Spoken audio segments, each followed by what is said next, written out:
Welcome to the Grow Strong Leaders podcast. I'm your host, Meredith Bell, and I interview business leaders who are committed to their own growth and the development of everyone on their team. If you enjoy my podcast, be sure to subscribe and rate it on your favorite podcast platform.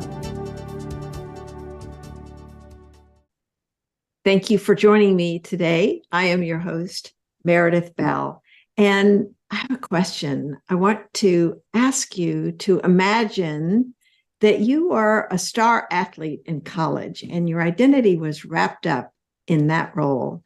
And after you graduate, sports are no longer the center of your life. How do you make the transition from athletics to business? Well, my guest today has firsthand experience with that scenario, and you're going to love hearing his story, as well as all the things he's doing in the business he runs today. So I want to welcome to my podcast, Chase Dalton. Chase, I'm so glad to have you with me. Thanks so much for inviting me, Meredith. I've been looking forward to having this conversation with you for a long time. So this is going to be fun. It is. And there's just so much I want to tap into. Let me tell my audience just a little bit about your background. In college, Chase was an outstanding athlete. He's a 3-time All-American in track and field, and once he held the title of junior national champion in the decathlon. Well, fast forward to today, where Chase is the CEO of Silicon Signs, and this is a company he founded in 2018. He leads a team of 20 to create signs for brick-and-mortar businesses in all 50 states. And from my earlier conversation with you, Chase, I know you are an exceptional leader. You epitomize the focus of my podcast, Grow Strong Leaders, because you have focused so much on your own growth and development, and you're so committed to developing your people. I'm really looking forward to diving into our conversation. Let's start, though, with your journey from college athlete to successful entrepreneur. All right. Yeah, it was an interesting transition for me. Sports, athletics, track and field was everything. I woke up thinking about it. I went to sleep visualizing my technique, and all throughout the day in between classes and the very little studying I did. I wasn't a terribly great student. I was watching technique videos. I was reading books. I was looking up stats and marks from people across the country. It was everything to me. I really wanted to do really well. And I felt like I had the potential as well. That's part of it. I mean, there's some people who love what they do so much and they just want to do it because they love it. But sometimes when you get that mixture of you love what you do and you also have the potential of doing really well at it based off of, it could be biology or opportunities or whatever, great things can happen. And so I was really excited. I had a childhood dream of going to the Olympics. I have it written down in books from when I was as young as 10 years old that I want to win a gold medal at the Olympics. And so it was a huge dream and goal for me. And I didn't make it. I got relatively close, I guess. In 2014, I got 5th at the U.S. Championships. And the top 3 make it to the Olympics during an Olympic year. It's a little more competitive during Olympic years, but I thought, okay, I got 5th here. Give me a couple more years of training. I kind of just feel like I hit my stride here.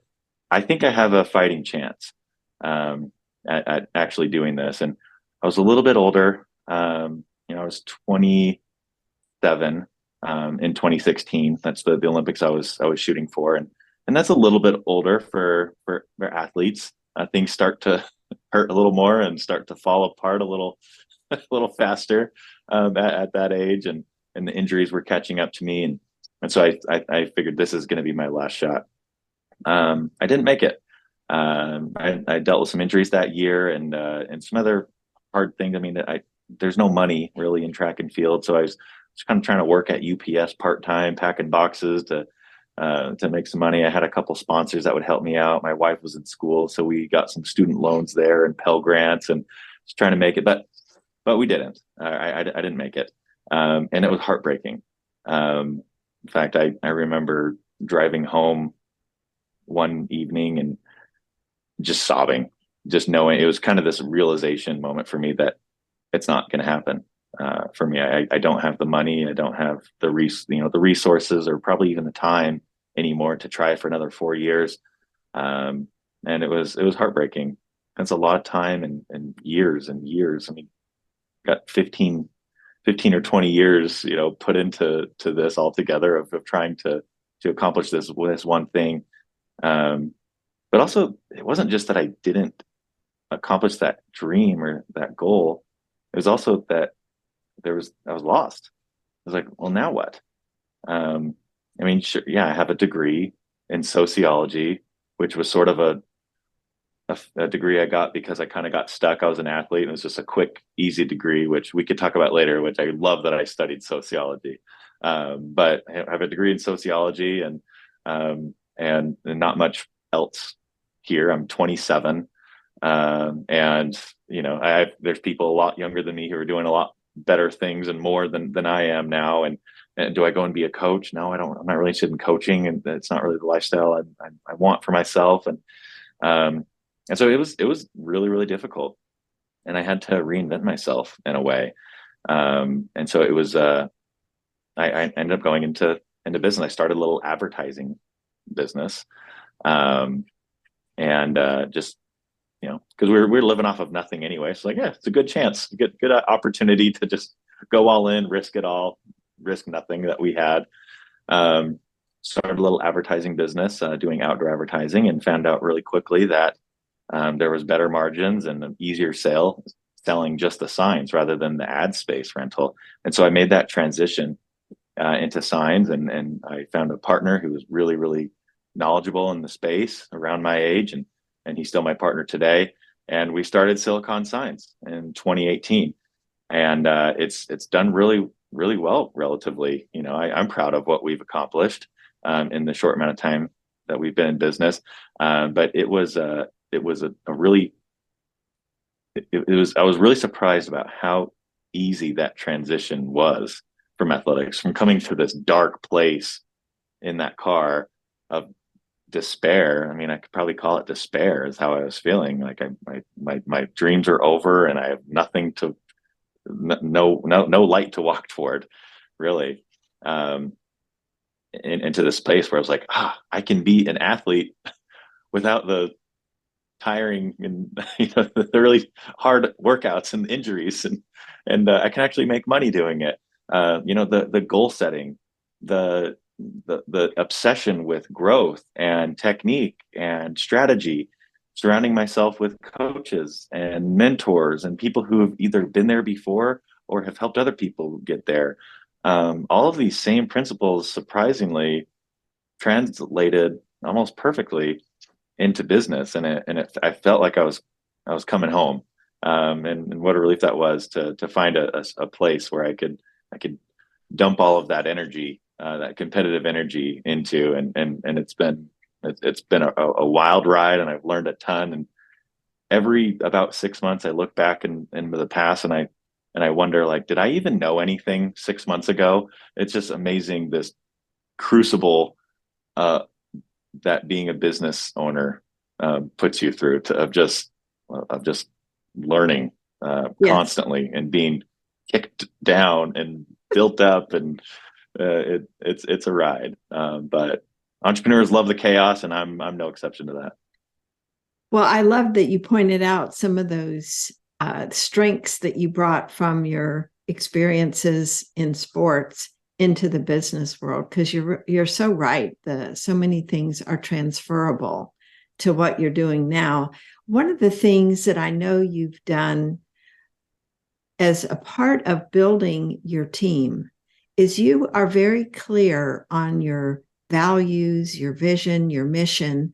I'd love for you to share, how did you go about creating that? How did you involve your people and also get their buy-in so that that's what you live day to day. Yeah. I love this. I love this story, and it's fun thinking about it and reliving it because it's only a couple of years ago. So we've been in business 5 years, and I somebody recommended a book to me called Traction by Gino Wickman, where he talks about the entrepreneur's operating system. And this was the first time I've heard of an operating system or anything.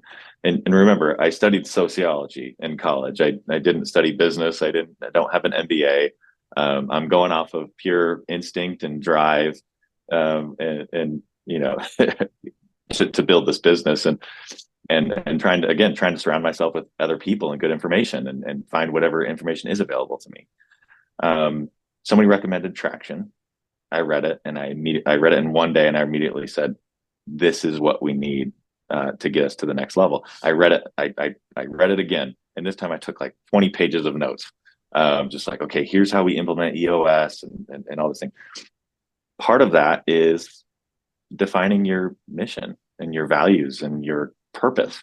And around that same time, I just finished reading Start With Why by Simon Sinek. And so it was kind of coming at me from different angles, is that I need to have a why. And not only, it's not just that I need to have a why, I had a why. But that's not being a leader. Being a leader is having a why, having a purpose, and then being able to effectively communicate that to a team and achieve buy-in. So at that time, we had just assembled the bones of what is now our leadership team. Part of EOS is also, going through a structure and having an accountability chart. And so we sat down in our meeting, our annual company meeting, as they call it. And it was our first one, our inaugural one. Said, okay, let's define it. What is our purpose? Let's put it down on paper. And we sat there and I, what, if I still have a big 4x8 sheet that we just wrote on with a Sharpie marker, and it's sitting down in our warehouse, and I'm going to keep it forever because it has all of these values that we wrote down. Said, what's important to us? And we asked some questions. What are our favorite attributes about ourselves? First of all, we're the ones who built the business, me and my partner. What do you think? What is it within us that has got us to this point, that has made our customers want to come back, that has helped us grow at this pace? And then we thought, okay, who is an ideal employee at Silicon Signs? If we can just find one and then replicate them and clone them, what would they be like? And we started putting down all these attributes, and then we started combining things and boiling things down to these five attributes. And then we wanted to make sure that they meant something to us. Not that we wanted to stay away from cliche definitions or even cliche terms and words, and we wanted to make it special to us. And so that's what we came up with our core values. And one thing that was also very important, because we put so much thought into these and we made it personal. It wasn't just, well, somebody said we had to have these, and so, well, let's be honest and hard workers and innovative. And not saying those are bad. You can have those as core values if they mean something to you. But we wrote them down, and we wrote down, what does that mean to us? And if somebody were to look at the dictionary definition, it probably doesn't match. This is our definition.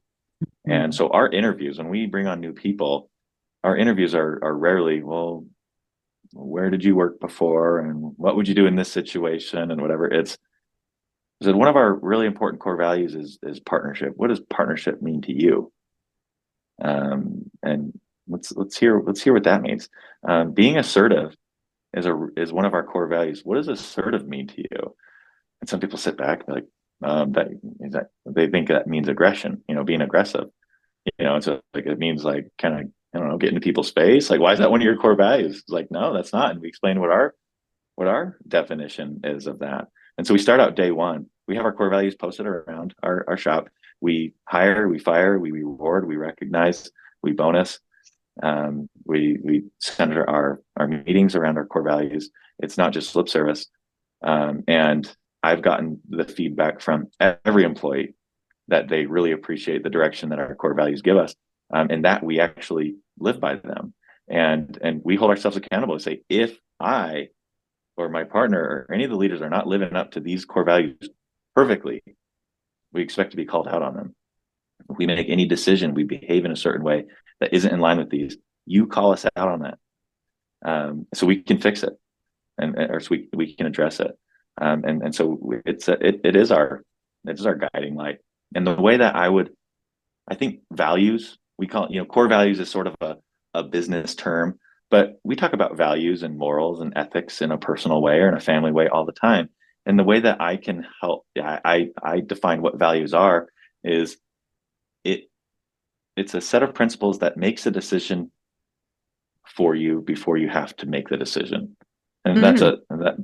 I said that poorly, but when you're faced with a decision and all of the emotion and the stress and the pressure that comes with that decision, then a lot of times, if you don't have values to lean back on, you're going to go off of your gut, your emotions, your instinct, your fear, and to make that decision.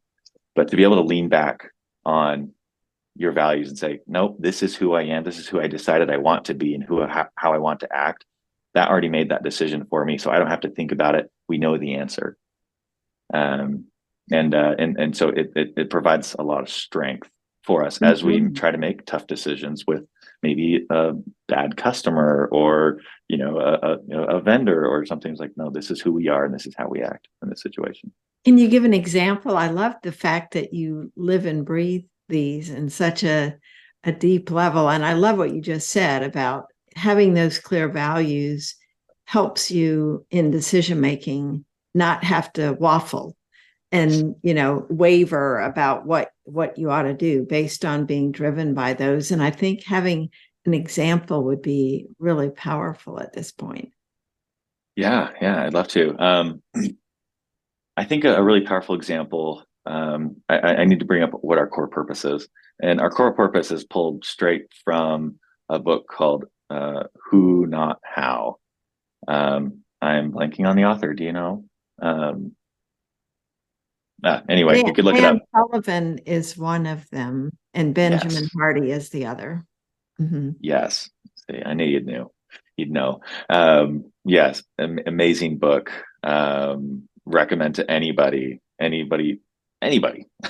alone especially entrepreneurs, business owners, and leaders. And what he talks about is that is freedom of time, money, relationship, and purpose. And so we just yoinked that right out of that book. That's our core purpose. That's what we're after. We're after freedom of time, money, relationship, and purpose. And we work with franchises in our sign company. So these are big accounts, big companies, and it's still this way now. But earlier on, it was even more. We had customers that took up a big chunk of our revenue. We counted on them for a big percentage of our annual revenue. I'm not going to say who the client was or the customer, but it was a franchise account, and they had a very ornery franchisee for one of our projects, and we I think I was actually managing that project personally at that time. I had scheduled the installer to go do the install, and everything was all okay with the timing. The installer was there. He couldn't quite finish in that day. Left his stuff there to come back the next day. Franchisee calls me and says, your guy didn't finish. Like, yeah, he'll be back tomorrow to finish. It's like, well, I have an event. I have my friends and family tonight. I'm like, how did you not tell me about that? I would have not scheduled it for that last day, but that's as far as he got. He couldn't finish. He'll be there in the morning. Since it's a friends and family, are you okay with there being a few things undone? That's kind of the point of the friends and family. He's like, no, you better get your guy back here and finish this up. I mean, he starts cursing and telling us all how unprofessional we are and whatever. Um, and so he ended up hanging up on me just in this blaze of fury. And I and I, well, let's see. One of the things he said is like, I'm going to call the franchise. I'm going to say, I'm going to get you fired as a sign vendor for the franchise. And so he hangs up. I call my partner, tell him what happened, and I said, hey, we're not doing business with this guy. We can't. And this might blow up I mean, they're mad enough that to go to the franchise. And actually, oh no, he actually did call the franchise. The franchise reached out to me and said, "Hey, Chase, you got to go back and finish this job and get it done tonight." And so it sent that email. I called my partner and said, "James, I'm going to respond to this. Our values are freedom of time, money, relationship, and purpose. Emphasis on freedom of relationship. We do business with who we like and trust and respect. And we're not going to get pushed around or bullied into doing work. That's who we are. But this is a client that makes us like $750,000 a year."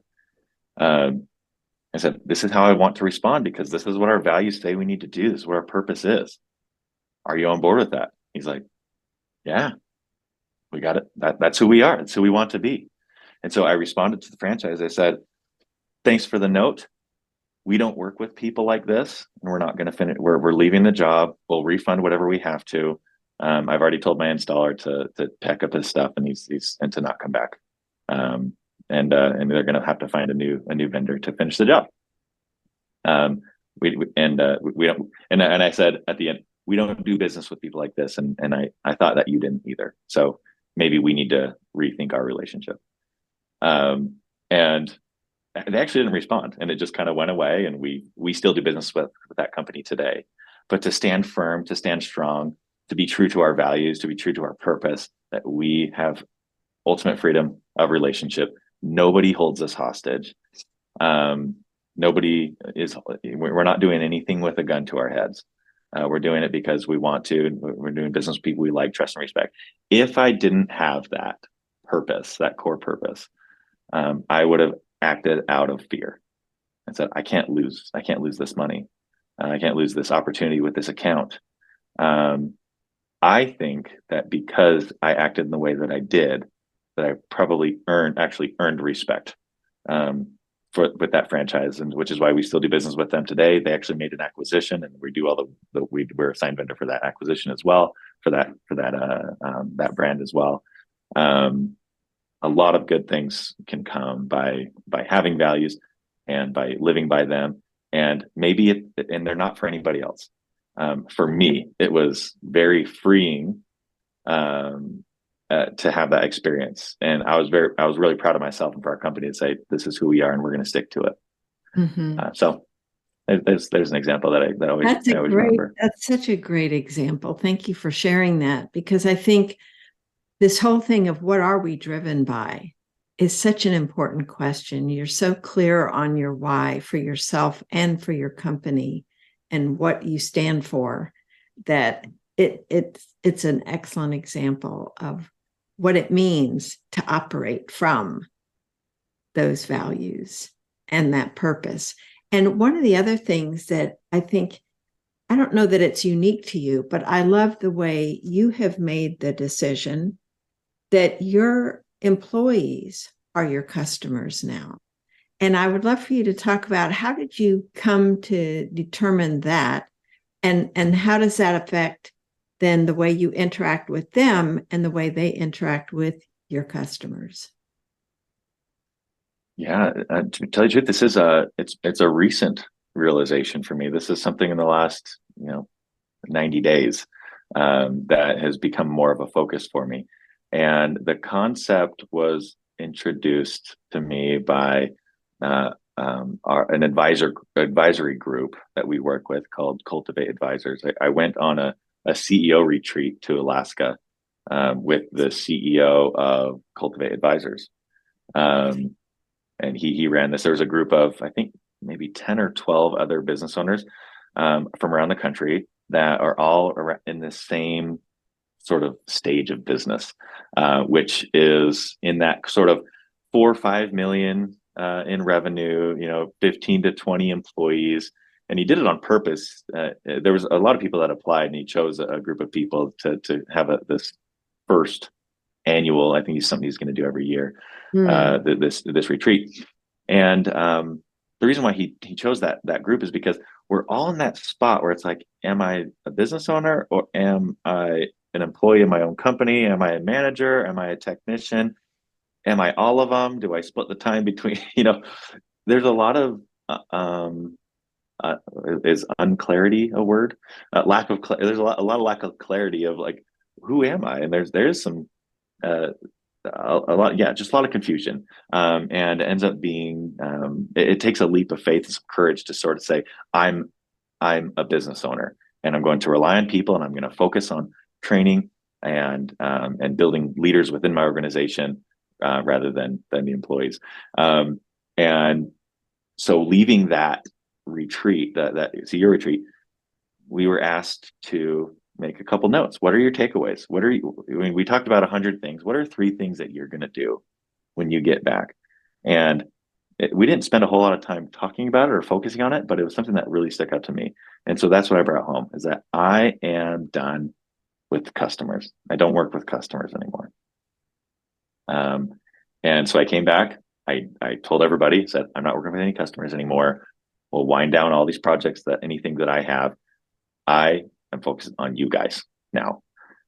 You are my customers, and the same level of attention and care that we give to our customers and trying to improve their customer experience, on helping them have to set good expectations, everything that you can think of that creates a good customer experience. We listed out as a team what that is so that we can give that to our customers. And I take that exact list and I apply it to my employees. One of those things that we pinpointed as a team when we made a list of what makes a good customer experience. One of the phrases we came up with was eliminate uncertainty. So Mm-hmm. for example, you order something from DoorDash, some food. What if the app just showed up and said, it'll get there when it gets there. Thanks for the order. That would not be a good customer experience for me, right? Because I'm like, well, I might as well just go out and get it. But the fact that I can watch a little car on there and go, okay, I picked up my food. Oh, now it's on its way back. Oh, it's going to be here in 15 minutes. Oh, three. Oh, they're approaching. Hey, they left it on your door. I know what's happening along the way. There's no uncertainty. And it doesn't really matter if it takes 15 minutes or 45 minutes, as long as I know which one it is. That was a big thing for us that we want to give to our customers.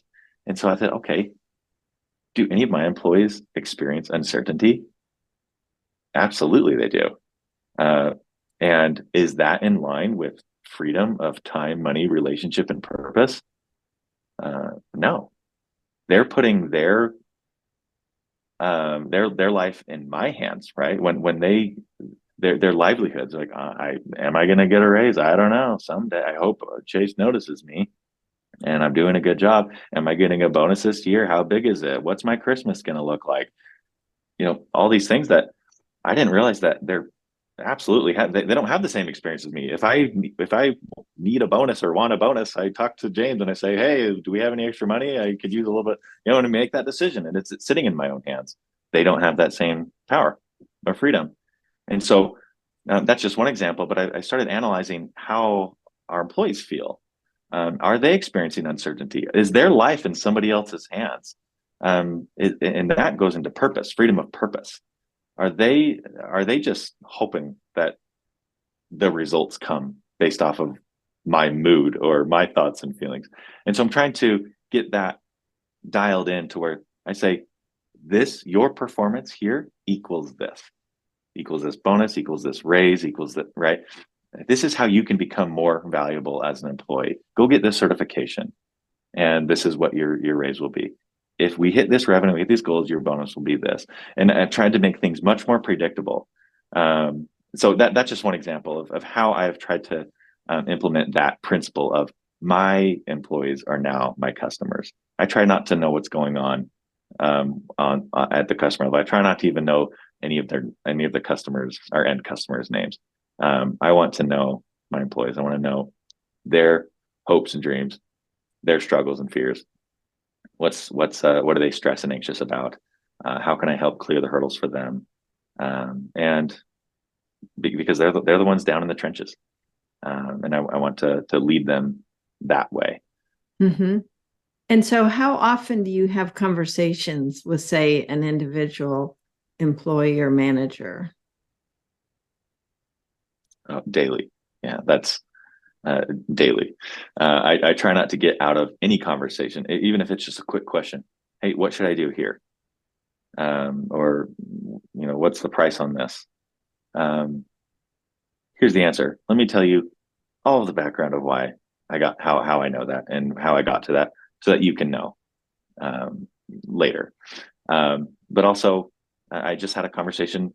In fact, I was late to our meeting, Meredith, having a conversation with one of our employees who was um, in tears over a situation with a customer, and to be able to sit down and take the time, say, here's just to talk about some principles that are going to extend so far beyond the situation with the customer or her position uh, and her responsibilities at Silicon Signs. These are principles that are universal for any relationship. She's managing relationships. And here's some other relationships that I'm hoping can extend into families and spouses and kids. Um, we we don't want their best here. I want their best to be with their families. And the awesome part about that is, if that's the focus, if we are focusing on them being their best with their families and their relationships that really matter in their lives, then we're going to be enriched and benefit from that effort that they're putting into bettering the relationships in their life. Mm. I'm just thinking how rare it is that you see that in companies, that the focus is on their being a better human being, actually, in their personal lives. And you understand, maybe it's your background with sociology and understanding of people and what drives them. But that to me is such an important leadership element that not all leaders understand. It's like your personal life is separate from here. I want to have you focus on what you need to do while you're here, and you take care of your personal life outside. Right. And it also doesn't have to be, it doesn't have to swing the other way either and say, oh, I'm only focusing on you as an individual. The things that we do in business, like my story, my athletic career transferred into my business career almost seamlessly. And even those principles that I've learned on how that those setting goals and achieving goals and having drive and being competitive, that goes into my personal life too. And so we can still use. I'll give you another example of something we've been working on very recently. Um, I have recently taken over the sales manager role temporarily at Silicon Signs. Um, I moved in this role just a few weeks ago. One of the reasons I did is because I sat down with our sales manager for a quarterly meeting, and I said, we're not hitting these certain metrics, and we haven't been for some time. And if we do, it's not consistently, and it's not all of them. The last, what's going on? It's like, well, I just, the work's not there, and it's not coming in, and things have slowed down. Okay, I get that. I said, I can see the last time, looking at our data, the last time we hit all of our metrics was in April. And in April, I actually stepped in for about 5 weeks again and said, hey, we got to we were having some cash flow issues. I stepped in. We had the whole company come together every morning and every evening at the beginning and the end of the day, where we reported on our day and we set goals and we celebrated and we hit all of our goals. And I asked, why do you think that happened in April when I was running that meeting? And her answer was, I think it was a coincidence. And it wasn't malicious. It was just like, that's actually how she thought. And that was a big thing for me, saying, okay, I need to step in here, because this is not a coincidence. Metrics are not a coincidence. Numbers are not a coincidence. And if they are, then we're not doing something right. We can't leave that to chance. We do have control over that. And so I came in and we boiled all of our metrics down to these 4 metrics, and we focused on them. We talked about them in the morning, and we centered our conversation around them. We talked about how we're going to achieve them. And we last week, one of our metrics was very low on Wednesday. And I said, okay, we're running an incentive. Everybody who hits this specific metric will get a 1% of that dollar amount. So it was sales order. So it was a closed, basically a closed sale. Any quotes you can convert and close the sale, you personally get 1% of that deal, of the revenue. And so it wasn't a lot. There was, I think, a total of, I think we ended up paying about $500 total to everybody. So it wasn't a lot, but it was something. And we came back the next day, and the metric just blew up. I mean, it was, everybody did really, really well on it. And I said, okay, I want to talk to you guys about something. We're not going to do an incentive like this every day or every week, and I'm not even going to promise that we're going to do it ever again. I wanted to show you that you achieve what you focus on. The numbers were there. It could have happened, but you put attention to it, you focused on it, you wanted it, and you got it. This is not an accident. It's not a coincidence. You achieve what you focus on. And so that's an example. And that is not something that is specific to business or sales. If you want to be a better husband or wife or father or mother or sister or employee, community member, if you want to develop a certain skill, you don't leave that to chance or coincidence. You don't just hope for it and pray for it. You make an effort, you make a plan, you set a strategy, and you work towards it. So I mean, maybe long-winded, but another example. That was a great example, because it's looking at the results, but also the human aspect of it, and just understanding people. One of the other things you had talked to me about is this adoption of the idea of having extreme ownership. And I'm sensing that just from what you're talking about. But what do you mean by that? And how does that manifest itself in your behavior? Sometimes you hear the term like being a victim or a victim mentality, where your results are the results that you see or achieve, or things that happen to you are somebody else's fault, somebody else's problem. This happened to me. And it could be the economy, it could be the market, it could be this person's a jerk, it could be I was raised this way and I was in an abusive place or a relationship or whatever it is. Those are real things, those are real pressures, and it could be emotionally or physically or whatever that you don't have control over. But at the end of the day, you have the choice to decide if they're going to stay in your way or not, or if they're going to be what takes you down.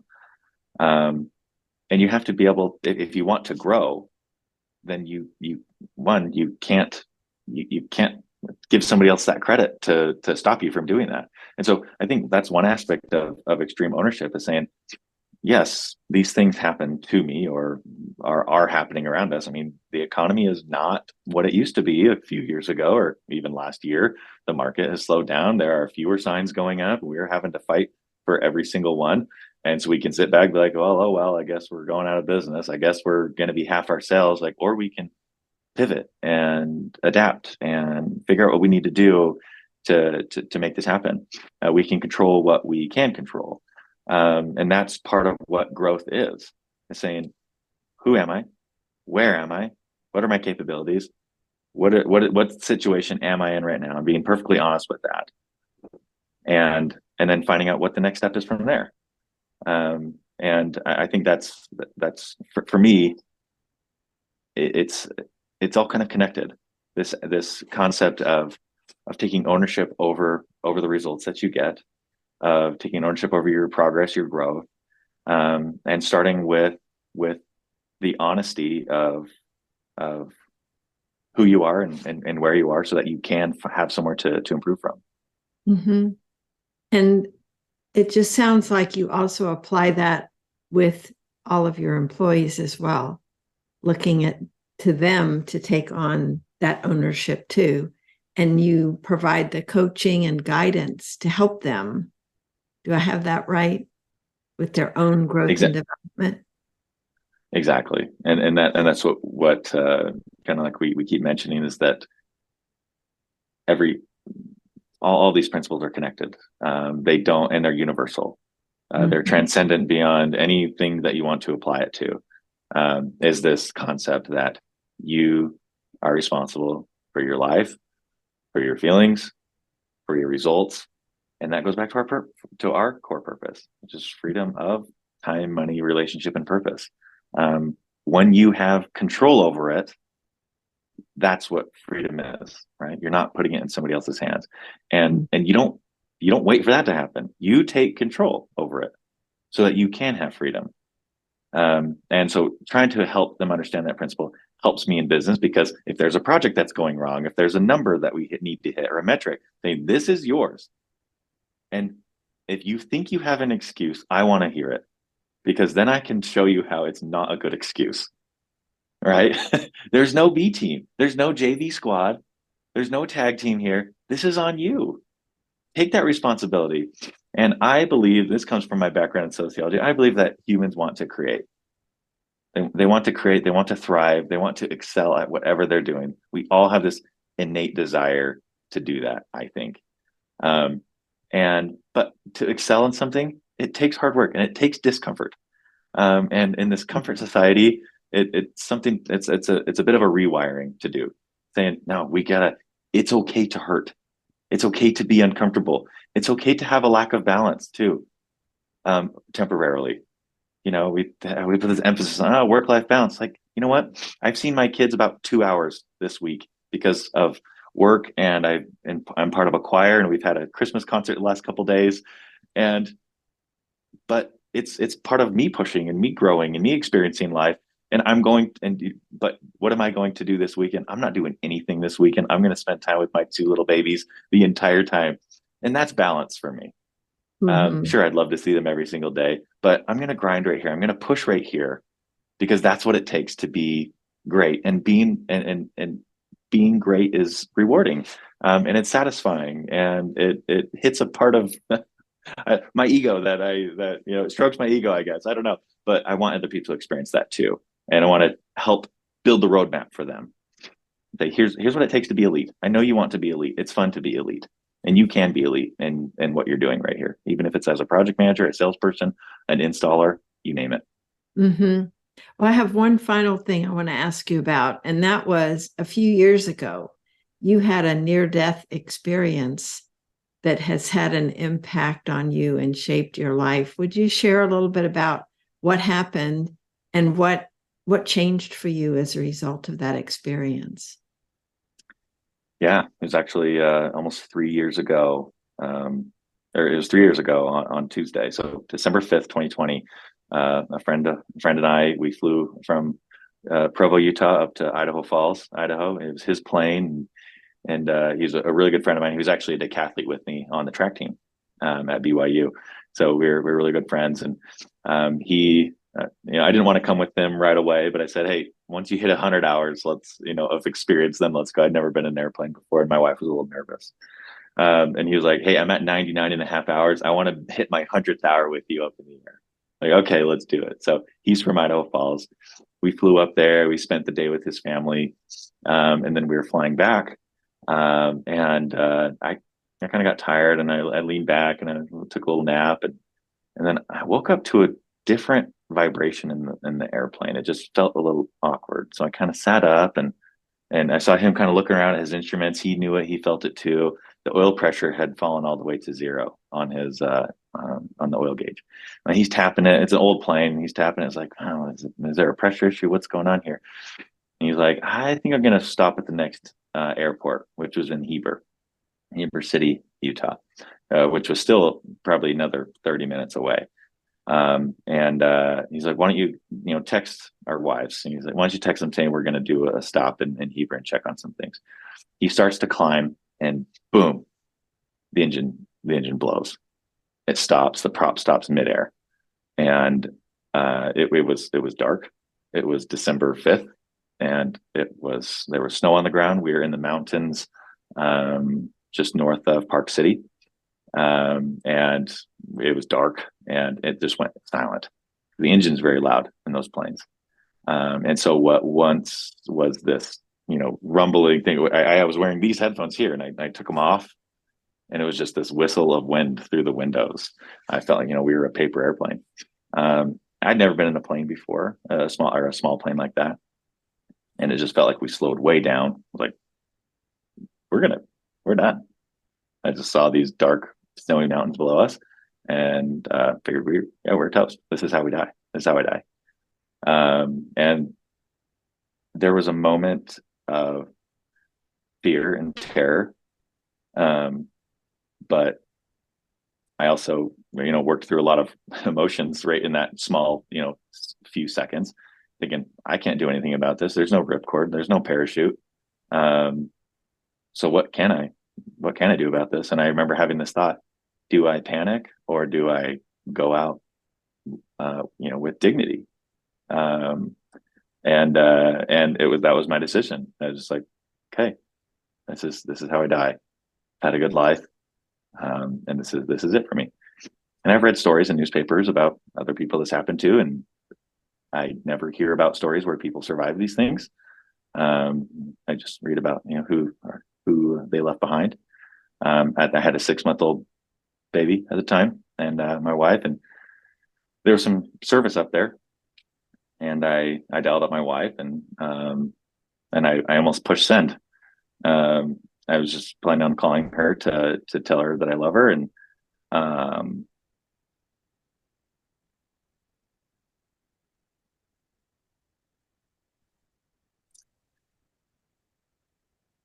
to kiss my baby.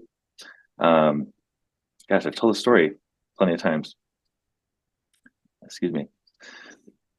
Um, and that's all I could think about is just I wanted to just hold my little baby one more time. But we just kept floating. We just kept going. And Jackson, the pilot, my good friend, he was cranking that engine, trying to get it to turn over. He didn't know what was going on still. Please, tried it 5 or 6 times. And then he just had this moment. He said, "Oh my gosh," where he realized this isn't turning back on. Like that we're going down as well. Um, Once he said that, I turned to him, and again, we trained together at a high level. I said, "Jackson, this is what you trained for. What's the next step?"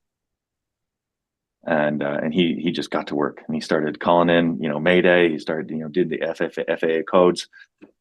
He's doing his calculations. He looks ahead. We see lights, freeway lights, pretty, well in the distance, little red taillights far away. He's doing a calculation based off of, now, from what I know now, it was the speed versus the altitude versus the drop rate of the glide ratio of the plane. He's like, I can make it. I can make it to the freeway. And he looks at it, he goes, that's I-80. He's like, okay, tell him we're emergency landing I-80. Like, okay, can we make it to Heber? Nope, that's where we're landing. Can we turn around and get to Morgan? Nope, that's where we're landing. All right, let's go. And I just stayed silent, let him do his thing. And we got close to the freeway. He's flashing his lights on and off to try to catch people's attention. He actually came in at an angle to try to get people to look. And I was actually with him a couple nights ago, and we were retelling the story, kind of remembering that it happened 3 years ago. And he said that he was saying over and over his head, "Look up, somebody look up." And he's figuring, people are probably on their phones. Like, put down your phone and look up. And there's a guy in a pickup truck. He tells the story later. He said, "I just had this feeling to put down my phone and look up." He was on his phone. He said, "I was being a bad boy. Put down my phone and I looked up." Said, "Oh gosh, those guys are coming down." And he started doing this little highway patrol weave, and he made a gap for us, and Jackson landed in that gap. It was a perfect landing. Coasted over to the side of the freeway. His 30-40 foot wings hanging out all over traffic. Every car had stopped within minutes. Every patrol was there. It was wild, but we survived, and it was a perfect landing. And I still look to Jackson as a hero for me, for being prepared and everything. But it did change me to my core. I have not been the same. Everything in my life has changed from that moment. Because it wasn't just this like, oh, phew, that was a close call. I could have died. There was a moment where I said, no, I almost did die in a way. maybe almost like an old me did die because I was there. I accepted it. I said, this is how I go. And I'm going to be okay with that. I was sad, but I'm okay with it. And so living was almost, to try to not be cliche. It was a renewal or a new lease, I guess. But really what it made me realize is that, I'm not invincible, that there is an ending to all of this. And it helped me focus on what really does matter in life. I saw a quote the other day that made me think of this, and he said, "Everybody has two lives, and the second life begins when you realize you only have one." And that's can be somewhat of, I think, a mantra for me moving forward, is that my second life began when I realized I only had one. So I've been able to and what that means for me, what really does matter to me, is the relationships in life. And it's not about how much money I can make or how successful a business I could build. For me personally, it's how it's the closeness and the intimacy, and the love that I could share with my wife, my children, my parents, my siblings, my friends, my extended family, just people in my circle.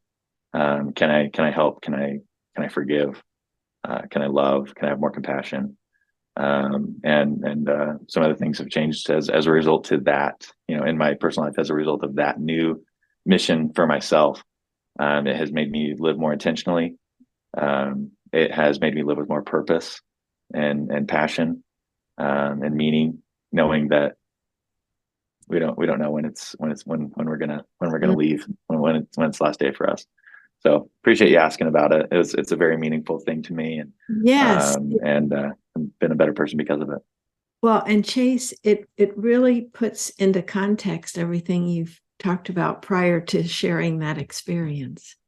Your focus, just for example, on having your employees have their strong relationships at home, because you realized how that's really what matters in life for all of us.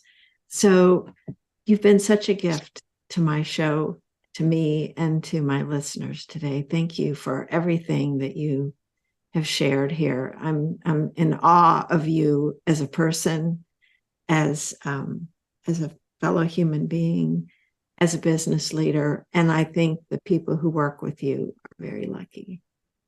So thank you. I appreciate that. Thanks, Meredith. I look forward to staying in touch with you, Chase. Thank you. Thanks for tuning into my podcast. Now head over to growstrongleaders.com and check out our 2 books, Connect with Your Team and Peer Coaching Made Simple. While you're there, download the free facilitator guide to find out how to implement our unique peer coaching system. Until next time, I'm Meredith Bell.